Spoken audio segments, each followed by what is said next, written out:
Let's do it, people. Here we go. It is time to get up. We are presented by ESPN Sportsbook. I am by myself, but by no means alone. We are jam-packed today. The squad is up early. Shams is here. Wendy is here. Jay Will, Timmy Legler. We'll have Charles Barkley. We'll have Michael Wilbon. We'll have Stephen A. Smith reacting to the trade heard round the world. By now, you know the details. It was Luka Doncic for Anthony Davis, and it stopped the conversation everywhere. That is the 25-year-old Luka arriving in L.A. last night, meeting with the Lakers general manager Rob Pelinka, and soon enough, his new teammate LeBron James. Mavericks general manager Nico Harrison yesterday meeting the media, explaining his motivation to deal Doncic for Davis. He fits right along with our time frame to win now and win in the future. And the future to me is 3-4 years from now. The future 10 years from now, I don't know. I don't think they probably bury me and Jay by then, or we bury ourselves. Yes. All right, that was super awkward. So we've got Shams, we got Wendy, we got Legler. Jay will join us in a moment. Again, Michael Wilbon and Stephen A. Smith and Charles Barkley all on the way. But let's start with the Shams. I cannot begin to tell you how many people asked me if you had been hacked. I can't possibly fathom how many people must have asked you if you had been hacked. Take everybody through everything they need to know. How in the wide, wide world did we get from where we were Saturday morning to where we are now? Yeah, I mean, I thought my phone was hacked when I got the text messages with the details of the trade and when I got wind of the deal. But you peel back the curtain, and for the Mavericks, they honestly internally believe that this move puts them in a better position to win a championship. Of course, there are issues that they had, obviously, with Luka Doncic, his conditioning levels to an extent, but they have that belief, and when you think about the next several months, the next few years, that we're going to know the exact answer to whether they were right in this decision or if they were wrong. And they want to pair Anthony Davis as a center defensively with Kyrie Irving. They probably need another addition as well in the backcourt. They have 3 first-round picks now that they can use. And I don't think the Lakers at any point this season expected to be in contention to moving Anthony Davis. They didn't seek to move Anthony Davis, but when Nico Harrison, the Mavericks general manager, called and offered Luka Doncic, that changed the game. So, Wendy, I'm trying to figure out, so there's 2 separate parts of this that don't fully add up to me. One of them is the Mavericks trading a superstar at this age and development in his career. Let's put that one to the side for a second. The other is, if I'm understanding everything I've read from Shams and from you and everybody else, it's that this deal just kind of got done like that as opposed to opening it up. I am surprised that this is all they got for Luka Doncic. Wendy, what can you tell me? Yeah, within the league, what the reaction was this. Even if you decide that Luka Doncic is not going to be your franchise player, and that's a repudiation of one of the highest levels we've ever seen, but there are people in the league who say, okay, the Mavericks have more information on Luka than anybody else. If this is what they believe, then they made their decision. People in the league can kind of get that. What people in the league don't understand is why they wouldn't then open this up to a wide market to get the best deal and get a bidding war going. But okay, if the Mavericks decided that the player they wanted, no matter what bidding war happened, was Anthony Davis, okay, you make a deal with the Los Angeles Lakers. But within that deal with the Lakers, what the league can't understand is, how do you not get everything from them? How do you not get Austin Reeves? How do you not get both first-round picks that they have? Heck, even if you couldn't get Austin Reeves because the mechanics of doing a trade are much more difficult, how do you not get both first-round draft picks the Lakers have? That's what the league was reacting to. What was left on the table with the Lakers, not to mention what could have been left on the table across the rest of the league. Shams, before I bring the other guys in, is there any part of that you can fill in here as far as the specifics of the trade and why the Mavs did or didn't get whatever it is they got? Well, I think they targeted Anthony Davis in this deal. obviously the Lakers, they've never wanted to really part with Austin Reeves unless they got a transcendent player. Well, Luka Doncic is a transcendent player, but in these negotiations, they did give up a first-round pick. They gave up Max Christie, and like Brian said, and everyone around the league has pointed the same thing out: is why didn't they open it up to a bidding war? They wanted Anthony Davis. The questions as far as why they didn't get everything, I mean, that's in negotiations. They just, the Lakers obviously stood firm. Okay, so now let me bring in Legler and Jay Will. Tim, I'll start with you. I'll ask you the most basic question.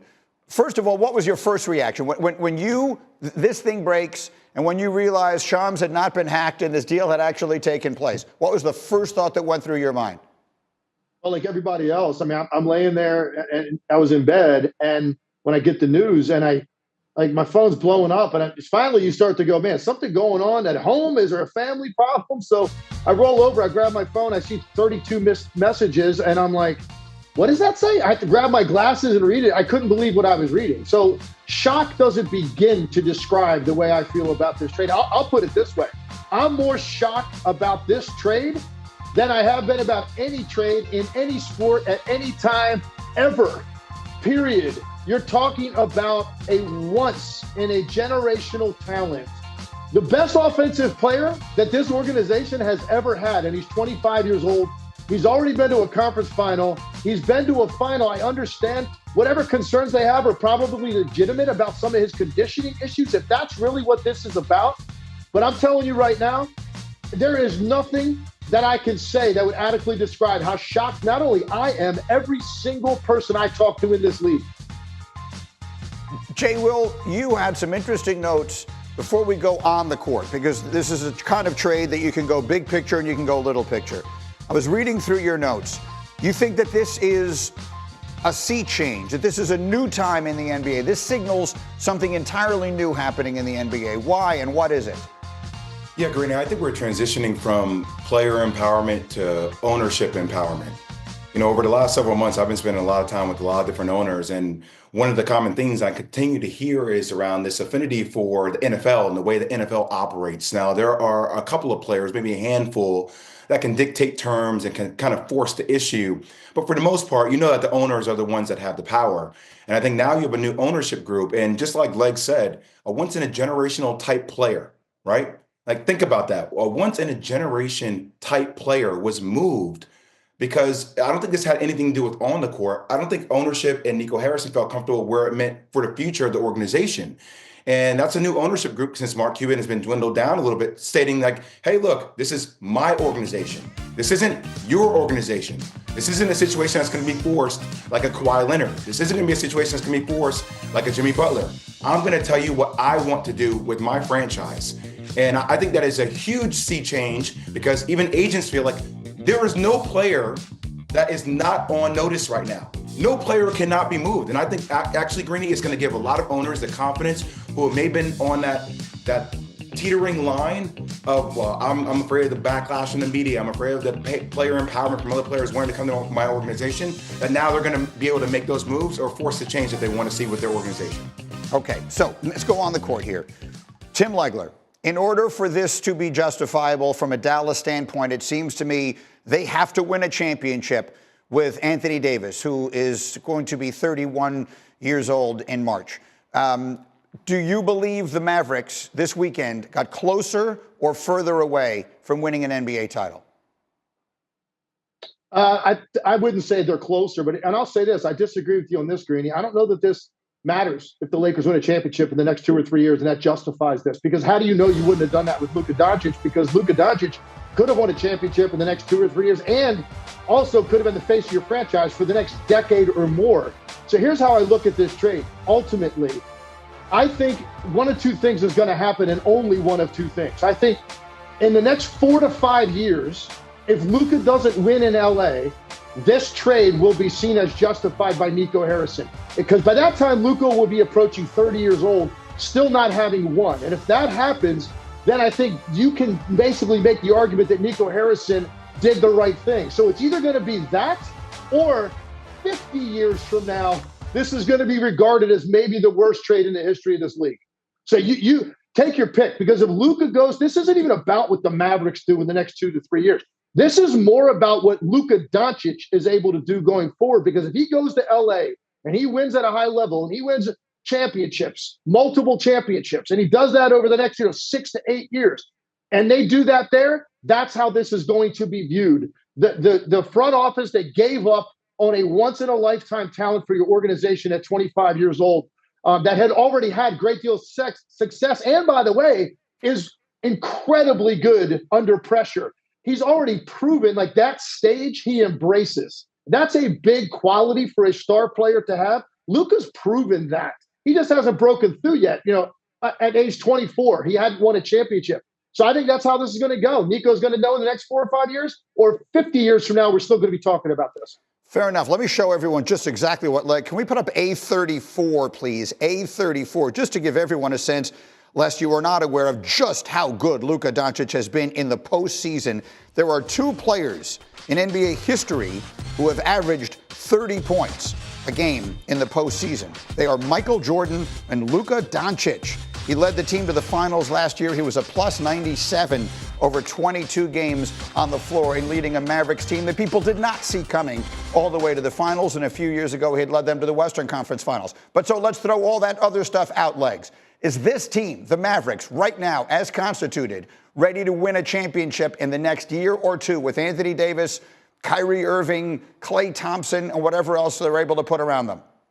This team is absolutely in the mix to potentially, come out of the Western Conference. I believe that. Anthony Davis is that good. He's that big of a difference maker. Defensively, you still have Kyrie Irving, who's a superstar offensive talent. They've got really nice role players around them. I believe this team got better after going to the finals because of the additions that they made in the offseason. But Luka being hurt has really derailed their season. So we don't know. If he'd have come back and had a push after the All-Star break, Dallas would have been in the mix with Luka. I think they're going to be in the mix as currently constructed. There's no question about that. For me, it's really not about that for the Mavericks. It's about the next decade. And that, to me, is what you just gave up on to try to win, as Nico Harrison put it, in the next 3 to 4 years. I think that is so short-sighted organizationally. But yes, to answer your question, they absolutely are going to be good enough to compete in the West. Now, if you ask me who's coming out, I think Oklahoma City is the best team, not only in the West, the best team I've seen all year. So that leaves everybody else sort of battling for second place in the West. I think Dallas potentially can get into that mix. Shams, go. The last game Anthony Davis played for the Lakers was a 40-20 game. This is not a player that's just a slouch. Like, Anthony Davis is an elite player, an all-NBA player, all-defensive player. That's why this trade was so shocking. There was no one in the NBA that thought Anthony Davis was available or tradable. There was no one, obviously, in any universe that thought Luka Doncic was tradable. I mean, he was thought of to be untouchable. That's what Devin Booker said. It was Luka Garza. Like, no one thought Luka Doncic was going to be traded ever in the history. They were supposed to build a statue of Luka Doncic in Dallas, but he was traded in the middle of the night with really no warning. I agree completely. So let's stay on the floor here, though. Jay, back to you. Mavericks side of it. Can they come out of the West this year with Anthony Davis? Yes. Yeah, I mean, the answer is yes. I mean, I'm with Legs. I think OKC is the favorite. I think this team got better defensively. I mean, now you talk about AD can actually go back to his natural position. The forward can play along Derek Lively, Gafford. They have the size, they have the length. I mean, look, they got better defensively. They might have gotten slightly worse offensively, obviously with Luka and the way he plays.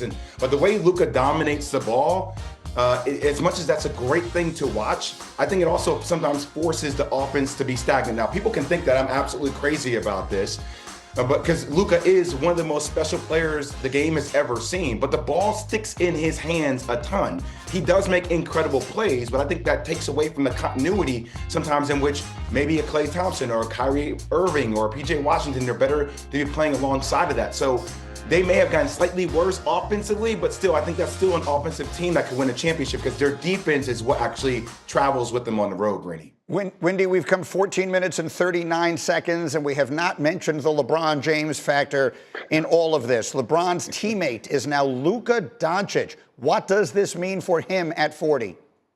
Well, it means that it takes less pressure, on him in the offense. That's one of the things that LeBron has wanted over the last few years, and why he's wanted the Lakers to transition to Anthony Davis being the center of the team. He wants less burden. I think they potentially fit together very well because they have a similar skill set, and there'll be less stress on LeBron. However, I think the Lakers roster is now completely mismatched. I think they made this trade for the next 5 to 7 years, not about this season. But the big thing that had just happened is every year of LeBron's career, 21 plus seasons, everything that the teams have done when he's on it has been about him. That is no longer the case. Everything the Lakers will do going forward will be about number 77. They are now Luka Doncic's team. That is a complete different situation. So seeing how the Lakers address their roster, because the roster is now messed up, they don't have any big men, and whether they make moves for this LeBron era this year or to this year or maybe next, or whether they make moves for the next 3 to 5 years, will tell us a lot about what they're thinking. And by the way, when it comes to Dallas, they are not done either. I suspect both of these teams will make another move or two before Thursday afternoon. A31, if we could put that up here, please, because for what it's worth, Vegas and ESPN Bet liked this deal from a Lakers perspective more than from a Dallas perspective. The Lakers were 40 to 1 to win the title before the trade. They're now 16 to 1. The Mavericks were 25 to 1 to win the title. They went to 33 to 1. 6 different teams in the West have better odds to win the conference than Dallas does. Who's confused? I'm sorry, someone's just. That's insane. That's insane. The Lakers roster is completely off now. They don't have a big man. Thinking that they're a better team now, that's an insane position. That's just taking advantage of people who are just going to make stupid bets.